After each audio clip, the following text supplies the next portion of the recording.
Mheshimiwa Spika wa Bunge la Jamhuri ya Muungano wa Tanzania, Mussa Azzan Zungu, Mheshimiwa Spika wa Baraza la Wawakilishi, ndugu Zuberi Maulid, na waheshimiwa wabunge na wajumbe wa Baraza la Wawakilishi mliopo nasi hapa, Mheshimiwa Balozi Khamis Mussa, Waziri wa Fedha wa Jamhuri ya Muungano wa Tanzania, waheshimiwa mawaziri na manaibu mawaziri mliopo, nikitambua kwa kipekee uwepo wa naibu waziri wa fedha kutoka Zanzibar, Dr. Natu Elmaamri Mwamba, katibu mkuu wa Wizara ya Fedha, makatibu wakuu na manaibu makatibu wakuu mliopo nasi hapa, ndugu Emmanuel Tutuba, gavana wa Benki Kuu ya Tanzania, magavana wa mabenki kuu kutoka Jumuiya ya Afrika Mashariki na Jumuiya ya Maendeleo ya Kusini mwa Afrika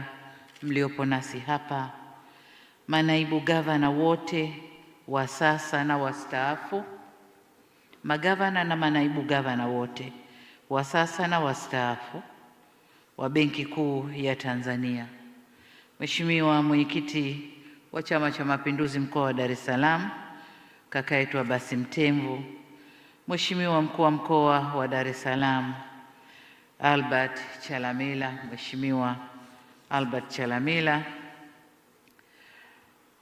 Mwanasheria Mkuu wa Serikali Bwana Hamza Johari, waheshimiwa mabalozi na wakuu wa taasisi za kimataifa mliopo nasi, wajumbe wa bodi ya wakurugenzi ya Benki Kuu ya Tanzania wa zamani na mliopo sasa, wakuu na wawakilishi wa taasisi za mashirika ya serikali mliopo pamoja nasi, ndugu Theobald Sabi, mwenyekiti wa Chama cha Mabenki Tanzania na mkurugenzi mtendaji wa Benki ya Taifa ya Biashara, pamoja na watendaji wakuu wa mabenki yetu Tanzania, ndugu Hisham Hendi, mwenyekiti wa Chama cha Watoa Huduma za Simu Tanzania, washiriki wote wa maendeleo mliopo nasi, wakuu na wawakilishi wa taasisi za kifedha mliopo, uongozi wa wafanyabiashara wa Benki Kuu ya Tanzania, uongozi na wafanyakazi wa Benki Kuu ya Tanzania, ndugu wanahabari, ndugu wageni waalikwa wenzangu, mabibi na mabwana, Jamhuri ya Muungano wa Tanzania, kazi na utu. Waheshimiwa, awali ya yote nami niungane na walionitangulia kumshukuru Mwenyezi Mungu, viongozi wa dini na wote walionitangulia kusema kwa kukutanisha hapa leo katika tukio hili muhimu la maadhimisho ya miaka 60 ya Benki Kuu ya Tanzania. Aidha, nitumie fursa hii kuupongeza Waziri wa Fedha, gavana wa Benki Kuu ya Tanzania pamoja na magavana na manaibu gavana wote waliotangulia kwa kuweka misingi imara ya weledi na uadilifu inayoendelea kuwa mwongozo wa utendaji kwa taasisi yetu hii muhimu nchini kwetu. Kipekee niwapongeze pia bodi, management na watumishi wote wa Benki Kuu ya Tanzania wa zamani na wa sasa kwa mchango wao katika safari hii tunayoiadhimisha leo. Kama walivyofanya wenzangu, tunawakumbuka magavana, manaibu na watumishi wote waliowahi kutumikia benki hii ambao sasa wametangulia mbele ya haki. Mwenyezi Mungu awapumzishe kwa amani. Tupongeze pia taasisi zote muhimu za ndani na nje ya nchi ambazo ni washirika muhimu wa benki hii. Na kwa wageni wetu wote mliotoka nje ya Tanzania kutunga mkono katika maadhimisho haya, tunasema karibuni sana Tanzania. Ndugu viongozi na waalikwa wenzangu, tunapoadhimisha miaka 60 ya Benki Kuu ya Tanzania, hatuadhimishi tu umri wa taasisi, bali tunaadhimisha miongo 6 ya kazi kubwa iliyofanywa na taasisi hii ya kusimamia sekta ya fedha na uchumi wa nchi yetu kwa ujumla, lakini vile vile kuimarisha akiba yetu na kulinda akiba yetu ya fedha na kulinda thamani ya fedha yetu. Hivyo miaka hii haipaswi kuhesabiwa kwa kalenda peke yake, bali inapaswa kupimwa kwa tathmini ya kina kuhusu utekelezaji wa majukumu ya msingi ya taasisi hii. Kabla kuingia kwenye ukumbi, nilipita kuangalia maonyesho pale nje na nimeona historia yote na kazi zinazofanywa na idara mbalimbali za benki hii, kazi ambazo kwa miaka 60 zimeweza kutufikisha hapa tulipo kwa weledi na ufanisi mkubwa. Niungane na walionitangulia kutoa heshima kwa waanzilishi wa Benki Kuu, magavana, wajumbe wa bodi, viongozi na wafanyakazi wote waliotumikia katika vipindi mbalimbali. Tunatambua mchango wa kila kizazi kilichopokea kijiti hiki kutoka kwa wenzao kwa nyakati tofauti, kuzikabili changamoto za wakati husika waliofanyia kazi na kuikabidhi taasisi kwa kizazi kilichofuata ikiwa imara zaidi. Tunashukuru sana na tuwapongeze sana. Ndugu viongozi na wananchi wenzangu, Waziri wa Fedha na Gavana wa Benki Kuu wameeleza vyema kuhusu historia, ikiwemo mageuzi na mafanikio ya chombo hiki. Takwimu walizotupa zinaonyesha safari na hatua tuliopiga kuanzia kwenye mfumuko wa bei, mikopo chechefu, akiba yetu ya fedha za kigeni na upatikanaji wa huduma rasmi za kifedha tangu kuanzishwa kwa taasisi hii hadi sasa. Haya ni mafanikio tunayopaswa kuyatambua na pengine tujipongeze sote kwa ujumla. Jambo la muhimu zaidi sasa kwa taasisi hii kubwa ni kuimarisha uwezo wake wa kung'amua mapema mwelekeo wa taifa kiuchumi katika muktadha wa mabadiliko ya kidunia. Sisi sote ni mashahidi wa masuala yanayoendelea duniani sasa, ikiwemo misukosuko ya kisiasa na namna inavyoathiri uchumi wa dunia kwa ujumla. Misukosuko hii inaathiri upatikanaji wa bidhaa, uhimilivu wa mifumo ya kifedha, pamoja na thamani ya sarafu ndani ya muda mfupi. Changamoto hii imejidhihirisha zaidi kwenye bidhaa ya mafuta, ambapo kwa sasa imepanda bei na kusababisha kupanda kwa bei za bidhaa nyingine. Hayo yote yanatukumbusha kuwa ushindani wa kimataifa unaotukabili sasa si wa rasilimali, viwanda na uzalishaji peke yake, bali pia uwezo wa nchi kutabiri na kukabiliana na mabadiliko ya mazingira ya kisiasa na kiuchumi ya dunia. Hapa ndipo tunapopata tafsiri ya kauli mbiu ya maadhimisho haya inayosema kuendeleza ustawi wa uchumi kupitia ubunifu, mageuzi na ustahimilivu. Kauli mbiu hii imebeba kile chote kinachotokea duniani kwa sasa. Sababu mabadiliko yale kwa kiasi kikubwa yataleta mageuzi ya kiuchumi na mambo mengine, na hivyo tunapaswa kuwa wabunifu kujenga mifumo itakayoweza kustahimili yale yanayotokea duniani. Niseme kwamba ubunifu ni muhimu, lakini bila kuimarisha na kusimamia na kuhakikisha ubunifu ule uko salama, unaweza kuzaa changamoto mpya. Mageuzi tunayoyazungumza ni muhimu, lakini kama hayabadili maisha ya wananchi, yatasalia kuwa takwimu katika ripoti zetu.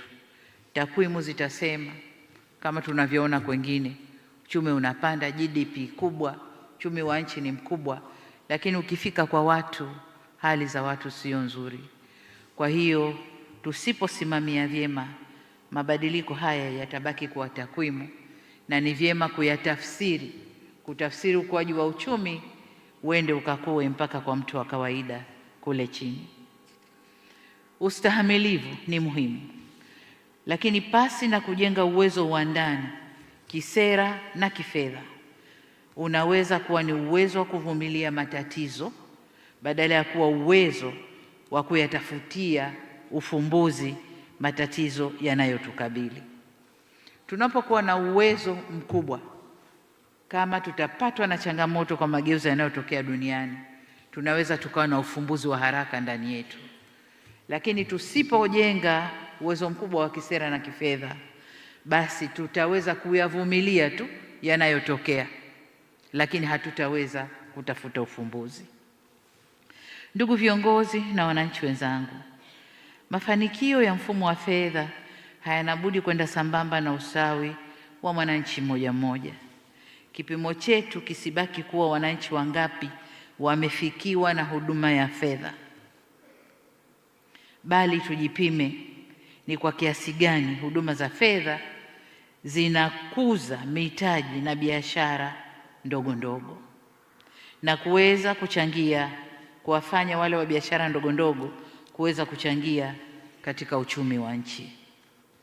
Pamoja na hayo, tujiulize pia ni wangapi wameongeza kipato, ni biashara gani zimepanuka, ni wakulima wangapi wamepata mtaji kwa wakati, ni vijana wangapi wamegeuza mawazo yao kuwa kampuni, na ni familia ngapi zimejenga akiba inayoweza kuwanusuru wakati wa changamoto. Maswali haya yanatupeleka moja kwa moja kwenye nafasi ya sekta binafsi, ambayo ndio nguzo kuu ya uzalishaji, uwekezaji na ajira. Kadri sekta binafsi inavyopata mitaji kwa wakati, kwa gharama nafuu na kwa masharti yanayoendana na uhalisia wa biashara, ndivyo fursa zinavyoongezeka, biashara zinavyopanuka na uzalishaji unavyokuwa au kuongezeka. Kama gavana alivyoeleza hapa, mikopo kwa sekta binafsi imeongezeka kutoka 6.6% ya pato la taifa mwaka 1994 hadi takriban 16% mwaka jana 2015. Hii inatupa sura kwamba tuko kwenye mwelekeo sahihi. Tunakuza sekta biashara ili na yenyewe ikuze biashara ndogo na za kati. Tunakuza sekta binafsi ili nayo ikuze biashara ndogo na za kati. Hii ni hatua nzuri, lakini kwa safari yetu ya kujenga uchumi wa dola za Marekani trilioni 1 ifikapo mwaka 2050, kiwango hiki bado ni kidogo na kinaonyesha uwepo wa haja ya kukuza ushindani na sekta binafsi na vile vile haja ya kurasimisha biashara ndogo na za kati. Hivyo hatuna budi kuendelea kukuza masoko ya mitaji, huduma za bima, mifuko ya uwekezaji na huduma nyingine za kifedha ili tuongeze fursa za upatikanaji wa mitaji, kushamirisha na kurasimisha biashara na uwekezaji nchini. Na katika kutekeleza hayo, kama wasemavyo Waswahili, haba na haba hujaza kibaba. Lakini haba na haba hii itajaza kibaba pale tu itakapokusanywa, kulindwa na kuelekezwa kwenye uwekezaji wenye tija. Na akiba hiyo inapogeuzwa kwa mitaji na mikopo, ni lazima iwafikie wananchi kwa gharama wanayoweza kuimudu. Tumsikilize mwananchi anapolalamikia riba kuwa kubwa ya mikopo. Tusimjibu kwa takwimu za kiuchumi peke yake, sababu tunaposikiliza malalamiko ya watu wanasema, lakini uchumi umekuwa, takwimu zinasema hivi, mpaka hapa tumefika hivi, financial inclusion mpaka hapa. Lakini tumsikilize kwa dhana yetu ya ndani, kwa dhana ya wao wanalalamikia kitu gani. Kwa mtu wa kawaida, gharama ya mkopo inajumuisha riba, ada, bima, masharti, dhamana na muda unaotumia kuupata mkopo wenyewe. Hiyo ndio gharama kubwa ya mikopo kwa watu wetu. Sasa ili kuisaidia sekta isiyo rasmi, tuwe na mipango ya kuhakikisha taasisi zote za kifedha zinaimarisha uwazi kuhusu gharama za mikopo inayotolewa kwa wananchi. Mwananchi apewe taarifa sahihi na kwa lugha nyepesi, kiasi atakacholipa kwa kipindi gani na kwa gharama gani, kabla hajafanya uamuzi wa kuchukua mkopo husika. Na hapa nipongeze Benki Kuu. Nilipata wasaa wa kunong'ona na gavana na alinionyesha mipango yao walivyogawa viwango vya mikopo kutoka kwa mfanyabiashara mdogo wa chini kabisa, wakati wa juu. Wana mifumo tofauti ya kushughulikia watu wote. Gavana, endelea na mipango ile ili kupunguza malalamiko ya wakopaji. Aidha, tuendelee kuimarisha ufanisi wa mifumo au mfumo mpya wa sera ya fedha unaotumia riba ya Benki Kuu. Mfumo ule uende kumgusa moja kwa moja mkulima, mjasiriamali na mzalishaji mdogo. Nipende pia kutoa rai kwa taasisi za fedha kuongeza ushindani katika utoaji wa mikopo na kuacha kutegemea aina za dhamana ambazo wananchi walio wengi hawana. Mathalan, wanawake na vijana walio wengi hawana hati za nyumba, wala maeneo, wala magari, lakini wana biashara, historia nzuri ya mauzo, kumbukumbu za miamala zinazoaminika na uwezo wa kurejesha mikopo. Hawa wafikirieni, tafuteni njia mnayoweza kuwaingiza wakaaminika na wakapata mikopo. Tusimnyime mtu mkopo kwa sababu hana mali tulioizoea kuitambua, wakati ana historia inaonyesha wazi anaaminika. Uaminifu ni asset kubwa kuliko hata mali inayoonekana. Kuweni wabunifu kutafuta mbinu rahisi za kuhakikisha mikopo inatolewa na kurejeshwa bila kuwepo kwa vikazo visivyo vya lazima kwa wajasiriamali wadogo na biashara za kati. Tafakarini uwezekano wa kujenga mfumo ambao Tanzania anaweza kubeba historia yake ya uaminifu wa kifedha popote anapokwenda. Mama lishe asiye na hati ya nyumba lakini mwenye historia ya miaka 5 au zaidi ya biashara na malipo anapaswa kuwa na njia rahisi ya kuthibitisha kuwa anastahili mkopo.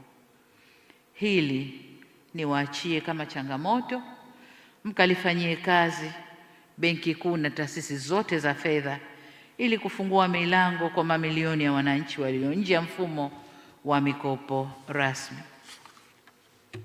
Ndugu viongozi na wananchi wenzangu, eneo jingine muhimu ni matumizi ya mifumo ya malipo ya kidijitali ili tusaidie kupanua wigo wa kodi, kuongeza uwazi na kupunguza mianya ya ukwepaji wa kodi, lakini pia matumizi mabaya ya fedha za serikali.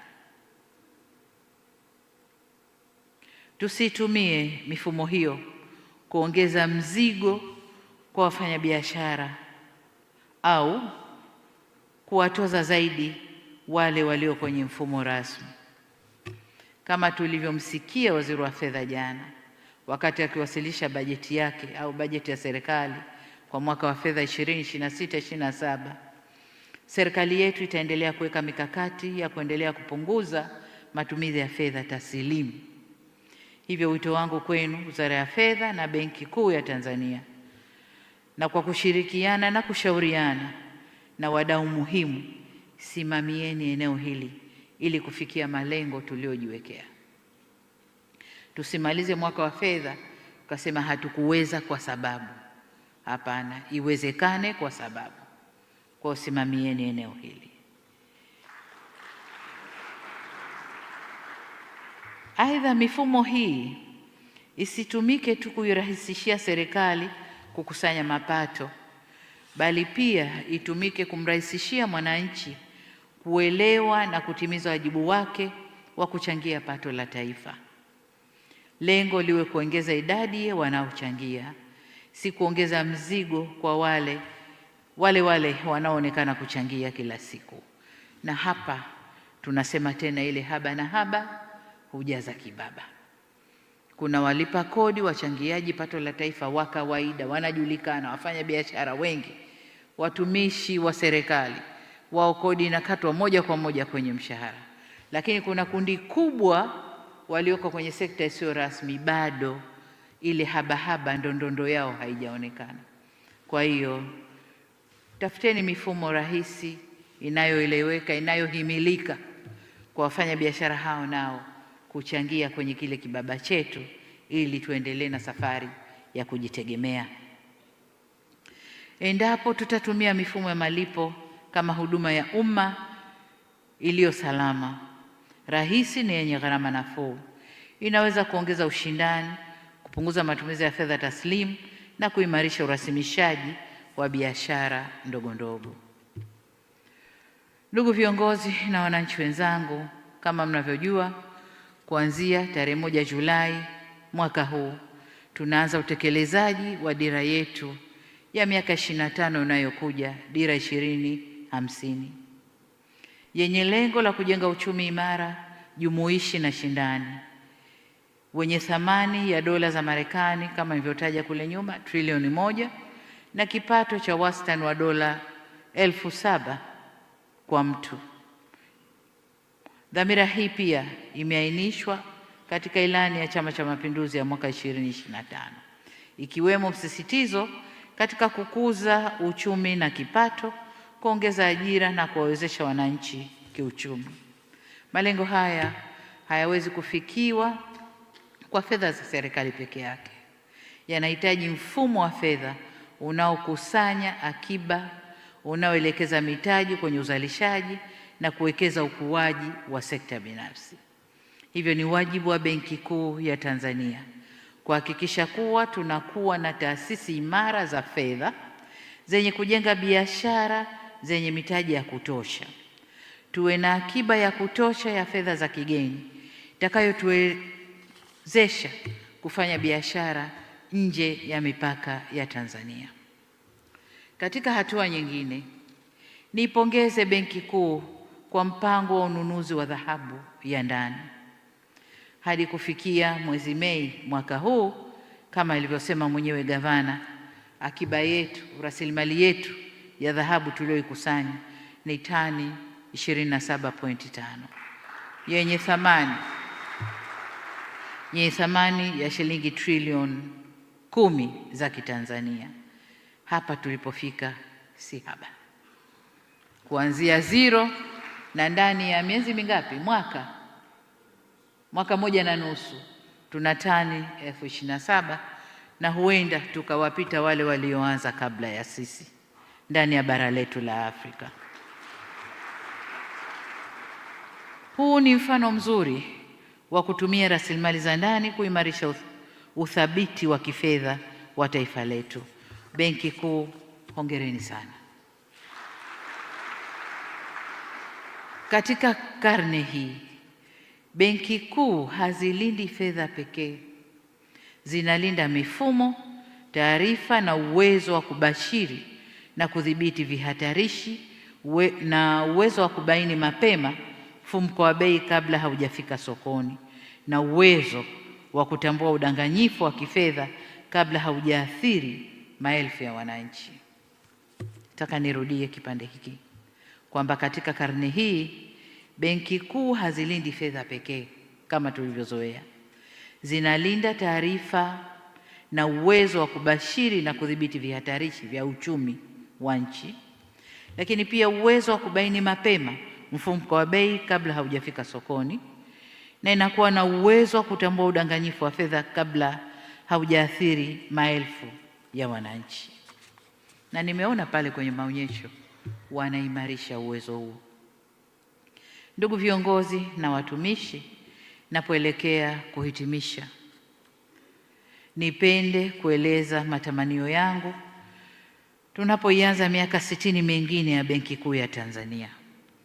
Nayo ni uwezo wa taasisi hii kuwa zaidi ya msimamizi wa mfumo wa fedha nchini na kuwa jicho la taifa linaloona hatari na fursa kabla wengine hawajaziona. Aidha, nirejee pongezi zangu kwa Benki Kuu ya Tanzania kwa kutimiza miaka 60 iliyojenga mamlaka yetu ya kifedha. Miaka 60 ijayo ijenge uwezo wetu wa kutumia fedha na rasilimali tulizonazo huleta ustawi unaomfikia kila Mtanzania. Kipekee niwashukuru kwa tunzo mlionipa. Ninaipokea tuzo hii kwa unyenyekevu mkubwa kwa niaba ya Watanzania wote waliotunukiwa, wanaolitumikia taifa hili kwa bidii, uadilifu na uzalendo. Na baada ya kusema hayo, sasa nitamke rasmi kuwa maadhimisho ya miaka 60 ya Benki Kuu ya Tanzania sasa yamezinduliwa rasmi. Makofi mengi. Naomba kwa heshima na taadhima tusimame.